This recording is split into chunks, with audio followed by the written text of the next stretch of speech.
আমরা ইংরেজিটা একদম সেই জিরো লেভেল থেকে শিখব বলে আমি এই সিম্পল প্রেজেন্ট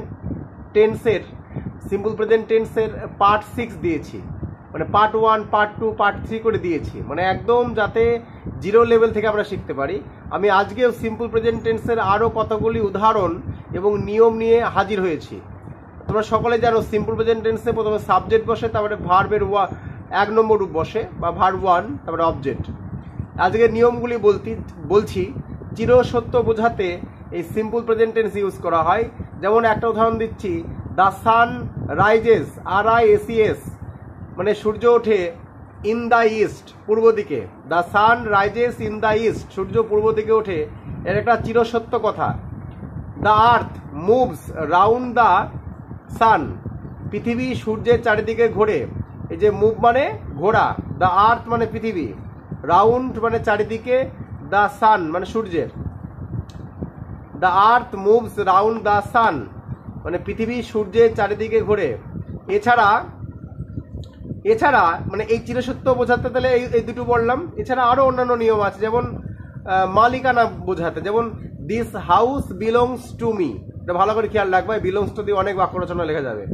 এই বাড়িটা আমার, this house belongs to me, এই বাড়িটা আমার, এরকম।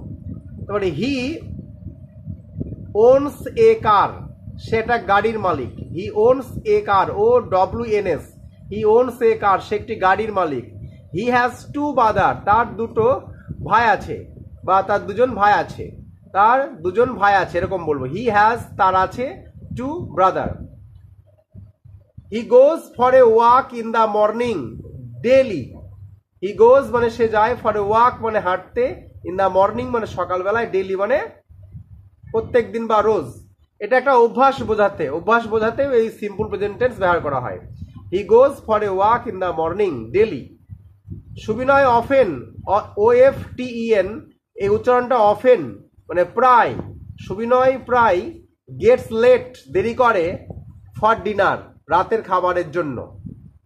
অফেন মানে প্রায়, ডেলি মানে রোজ, এই শব্দগুলি ব্যবহার করা হয় এই টেন্সে।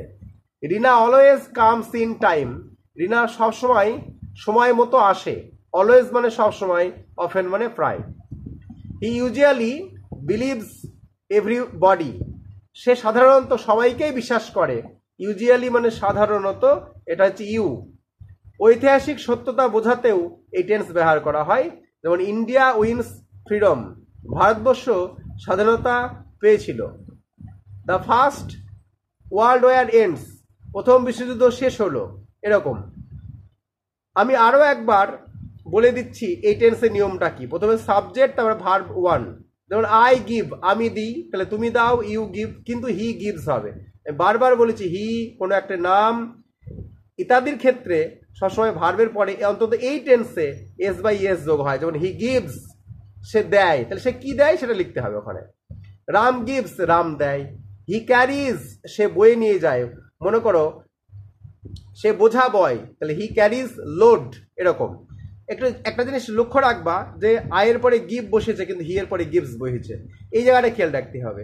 হি ক্যারিজ মানে সে বয়ে নিয়ে যায়, আই ক্যারি আমি বহন করি, ঠিক আছে।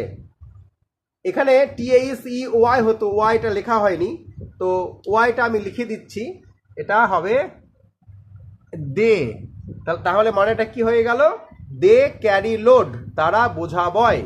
তো এইভাবে আমরা ধাপে ধাপে আরো উদাহরণ পরবর্তীকালে আমি সিম্পল প্রেজেন্ট টেন্সে দেব, তোমরা শুধু শিখতে থাকো।